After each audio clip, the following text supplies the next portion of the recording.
Question है, एक विक्रेता किसी वस्तु की कीमत 25% बढ़ा देता है, लेकिन क्या मांग में कमी के कारण उसने वस्तु की नई कीमत पर 25% की छूट प्रदान करने का निर्णय लिया है।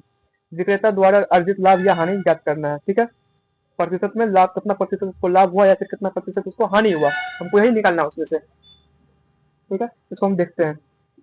अब देखिए यहाँ पे कोई भी चीज होता है, कोई भी चीज अपने अपने 100% होता है। कितना परसेंट होता है? 100% होता है अपने अपने।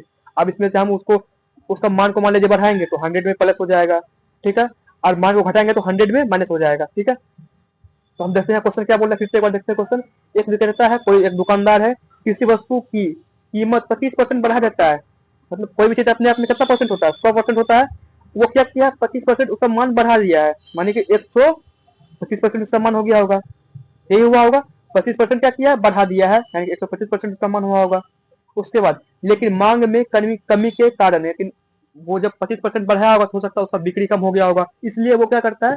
25% का उसको फिर से उसमें क्या करता है? कम कर देता है। पहले क्या किया? 25% बढ़ाया मान, फिर क्या किया? देखा वो बिक्री नहीं हो रहा है या कुछ दिक्कत होगा उसको, बिक्री वगैरह नहीं हो रहा होगा, तो 25% वो मान घटा दिया उसका, मैंने वैल्यू घटा दिया। मतलब पहले 125 था, अब कितना?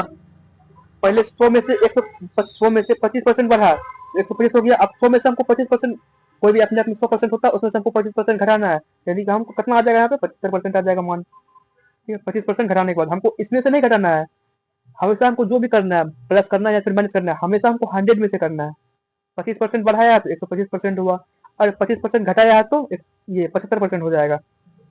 ठीक है, ठीक है। उसके बाद ये पूछ रहा है हमसे, हमको इस काम में, ये जो ये काम किया दुकानदार, जो ये काम किया, इसको उसको हानि हुआ या फिर लाभ हुआ? अगर हुआ हो तो कितना परसेंट हुआ है? ठीक है, हमको यहाँ निकालना है। देखिए यहाँ पे क्या हुआ है?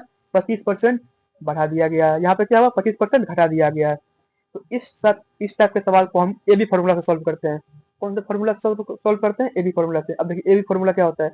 ए प्लस बी, यहाँ प्लस या फिर माइनस ए इंटू बी बटे 100 हो जाता है। ये होता है फॉर्मूला, ए बी फॉर्मूला। अब देखिए, अगर यहाँ पे प्लस हुआ तो प्लस में रहेगा, माइनस हुआ तो माइनस में रहेगा। ठीक है, हम यहाँ पे अपने मान से इसको चेंज कर सकते हैं। अगर मेरा मान अगर नेगेटिव आएगा तो यहाँ पे माइनस हो जाएगा, अगर पॉजिटिव आएगा तो यहाँ प्लस हो जाएगा। अब देखिए इसको यहाँ इस पे रखते हैं, लाभ या हानि निकालेंगे। अब देखिए 25% का हर बार ये मतलब चेंजिंग हुआ, यहाँ पे 25% रखते हैं। पहले 25% का लाभ हुआ तो 25% हो गया यहाँ पे।